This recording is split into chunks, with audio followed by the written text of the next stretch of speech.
Hello, this is a video on some tips on determining what type of metal you have when you're looking at an antique item.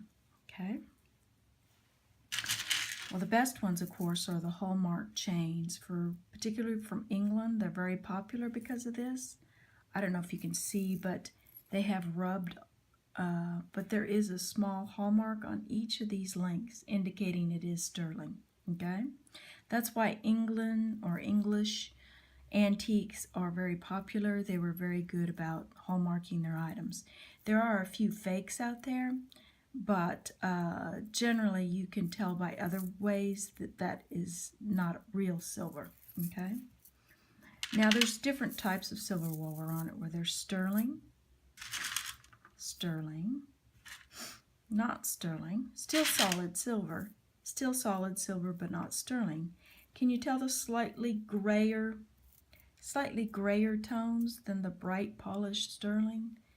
It may not show up in this video, but 800 silver is going to be slightly grayer in tone. Cleaned all the same amount, cleaned the same way, it will always have a grayish tone to it. Now, what is not silver, that'll look similar to something like this. It'll have a different color than sterling, and it's not silver, will have something with a yellow look to it. If it has any kind of yellow look to it, even with patina, a yellow tone or tint or any kind of look to a picture, or if you can't see it in person, if you're seeing a picture, stay away from that. It's probably not silver. There is a few times where you have a smoky piece that will have a yellow tinge, but that's rare. If it's yellow tinged and somebody says it's white metal or they think it's silver, lots of times I've seen descriptions on things that are silver and they meant silver color, but they don't mean solid silver. So you really have to be very wary, okay? But after time, you get good at noticing or being able to tell what's silver and what's not silver. That one's not too hard. Okay. Now there's a very common test for determining precious metal by using a magnet. Okay. Now I'm going to run a magnet over these items. Of course, all the solid silver shouldn't be magnetic, even though silver does have a very slight magnetic to it. I'm going to go over all of these items. And so you can tell that, I'm not getting an attraction on almost anything. Oh, but this is steel. So anything with steel, obviously. This is Georgian steel. Very attracted to a magnet. So that's what the only thing you're looking for is steel. Well, what if your item isn't steel? Well, this magnet's not going to do any good. There's a steel little ring. You can easily see it's connected. It's attracted to only the ring, so that's steel. So most of these items are not gold, but yet they're not attracted to a magnet. Oh, that's and that must have a steel piece in it. That's a brand new gold-filled spring ring, but the spring in there must be steel. Okay? So there is only a few solid gold items in here, very little solid gold. Most of this is all base metal, but yet it's not attracted to a magnet. So that test is really not that good. I mean, it's only for more modern pieces that will have steel. Antique items tend not to have steel in them. Okay? Your best thing to have, your best tool, is going to be this, something like this, a magnifier. You could use this. This part will help a little bit, or a handheld. This one you hold close to your eye. This one you can hold far away. Okay. Now, how to tell plated versus gold-filled. First off, you're going to look at it carefully. This is easy to tell it's plated. It's been cleaned, but the plating's obvious because it's thin. It's not going to ever be pretty again. Plating just doesn't last that long. Okay? It never was intended to. Here's an item that's gold fill and gold plate. And so, which part's gold fill?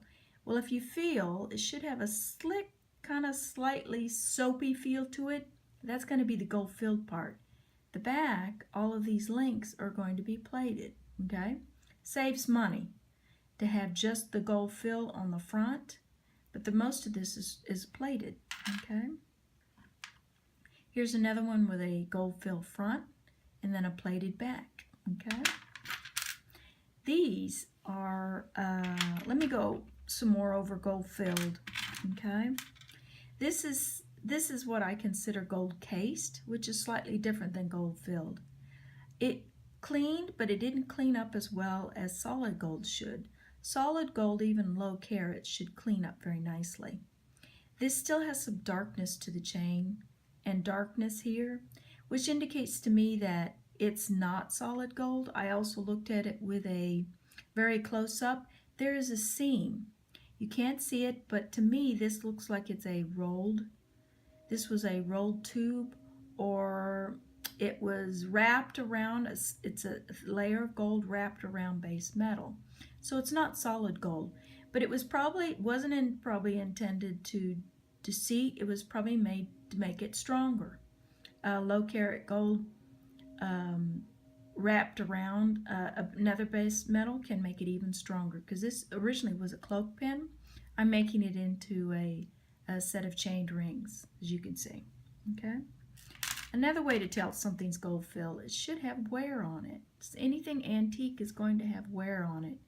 You may not be able to see, but there's a slightly darker area here on both sides at the bottom where it's worn, okay? Now, this, let me see, have I gone through everything that I thought was gold fill? Gold fill. This is very nice looking. It's probably gold filled. I've looked at it very carefully. I can't find much wear on it, but simply due to the weight, items in gold back then, if they're, just think of the weight. It's just too heavy. It's probably gold fill, okay? Be very wary of anything that's really heavy if it's not Hallmark, for sure, okay? Gold fill, gold fill, gold fill, gold fill. Here's a nice gold fill, and we'll talk about this. All of these items here that I'm pushing over are gold fill. None of those are solid gold, okay? These buttons are something different, okay? These buttons are something different. This is gold filled with a, looks like, here's that yellow tinge I was telling you about. It's probably was made to look like silver, but this is something that's known as white metal. It's just a there's no precious metal in it. It has a yellow tinge to it. It's silver, but it has a yellowish tinge. And lots of times mixed metals were done for things like stick pins. The pin part will be a completely different metal than the top. This is just gold filled, easy to see that the back is not the same as the front. Okay. Now these buttons are antique.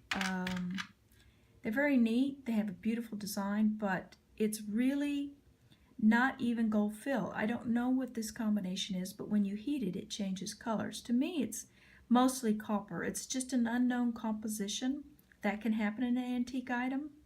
And usually firing something up will help you determine what the composition is without sending it to a lab and having it analyzed. But if you can see, it's unheated, patina, heated, that it definitely changes color. That brought the copper to the surface. So that's what you're seeing as the copper. These, I do not know what they're made out of. There's some sort of combination of metals. They're old, but you know, you may not be able to determine all the time exactly what an item is made out of. Here's a brass button. Brass is going to be definitely yellow, and it doesn't stay polished looking very long. You must continually polish it to keep a shininess to it. So it dulls pretty quickly as compared to gold fill. If you're not sure something is brass, polish it and then wait a while and see what happens, okay? Now, this is mixed metals, okay? How do I know this is gold filled? I looked at it carefully with a scope, and there's a little bit of, tiny bit of wear. but it has that slick feel to it. That slick, you know, gold feel. This is marked, it's a new. This chain is antique, but this does not have any precious metal in it, okay? I don't think it has copper. I think it is probably mostly related to what's known as Pinchbeck. It may not be exactly Pinchbeck, but it's going to be something that's non-precious. But it is antique, and it does have neat properties. It's very slick, and it's cool against the skin. Now, this is gold fill. This is solid gold, but I've left the patina. So it still looks very similar to gold fill, but in looking at this very carefully, I can tell there's no wear, okay? You will also see on the solid gold items, you will see a solder line. There's a solder line here, and sometimes the solder line will be discolored because the solder they used for a solid gold item will not be solid gold. It will be a mixture of other metals. That's how solder works, so that it melts before the solid gold melts, okay? Now, most often than not, a lot of antique items will be mixed metals. That's just the way it is, like the stick pin. Okay. Here is an example. This is what Pinchbeck is. This came from a watch, a very, very old watch. This is Pinchbeck, which is no precious metal, but it's too cool, can be easily carved and engraved. You can see why they widely used it. Okay. Here's another Pinchbeck item. Can you see the same color, same tone? Okay. And also this was part of a mourning piece. This is some sort of semi-precious. I don't know what this is. Copper, brass combo. This is glass. This was a stick pin. Okay. And the bottom, we're not going to get into gemstones. I'll do another video on gemstones. But this is definitely antique. But just really hard to tell exactly what metals those are. And it may not even really be plated. Okay, we're down to the last few. I can tell this was cleaned, that it's gold fill. It's not solid gold. Now here's a locket. A lot of lockets will have a solid gold front and a solid gold back. But what's inside the frame will not be solid gold, even though it's not attracted to a magnet in any way. Copper isn't either. So more often than not, a lot of these items were copper, which gives it that rosy, which gives gold that rosy. Copper gives gold the rosy color to it. Okay. And so they just made so it won't be attracted to a metal, but it's not solid gold. The frame is not solid gold, which means it may be look encased in gold. It looks solid gold, but they're very good at manufacturing this so that it looked like solid gold. Okay, and so the front, this is not marked in any way, hallmarked in any way. So the only way to really tell is you can see there's a little bit of wear, not quite so pretty. You can see the edge is not crisp. It looks like it has maybe, it's just not a real crisp edge like it should be with solid gold. Okay, it almost looks slightly chipped on the edge. So if it's not perfect, you should look at it extremely closely to tell that that's not a solid gold locket. Okay, this is solid gold. How do I know? I looked at it very carefully after cleaning it. I looked at it very carefully. There's a few bumps here and there. It's all uniform when you look at it carefully. There's no seams. This was probably a cast piece, probably in several sections that were put together, soldered together. But I look at it with very closely, and I see little tiny chips and marks, and it's the same metal at the top through the bottom. So that's why they file precious metal, is so they can get to the underneath and make sure. I have looked at this very carefully, and also that it's lightweight leads me to believe that it's gold, and it's very well constructed. Okay, here's another solid gold item. Well, I think the most of it's solid gold, but there is antique items. You're going to come across a lot of what's known as pitch or tar. I don't know if you can see inside there, but this used to have a whole big globby, brown globby thing that they use pitch and tar to fill in to give something like this, which is, it's solid gold, so it tends to be a little bit, I don't know if you can tell, but if I push this, I can flex this back. It's flexible because it's thin. Because, you know, even back then gold was expensive, so they would economize by filling something like this brooch up, filling this back compartment in that hole with pitch or tar. And the only way you're going to really get rid of that is that you would have to burn it off or heat it up. And how do you heat that up and not damage the front of it? So to know exactly that this is 100% gold, I can't say that, even though it is considered a solid gold item, because it does have a little bit of pitch and tar. I guess sort of like a weighted candlestick that will have sand in it. It's very similar to that.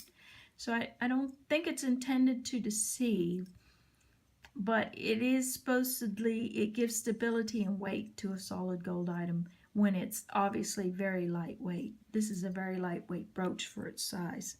So you could see why they would do that. So that's all I was going to say about helping to identify certain types of metals, and firing them up with a fire is really the only surefire way of knowing exactly what you have. But this will help a lot. And the best tool I have is this. Looking extremely carefully at all the edges, seeing where the wear, especially if it's antique. If it's new, it's harder to do, but I don't deal in newer items. So unless I craft it myself, and that usually means it's been fired, and so I know exactly what it's made of. When you heat up a particular metal, sterling looks different than fine silver than 800 silver when you fire it. So you know what you have if it's been fired. So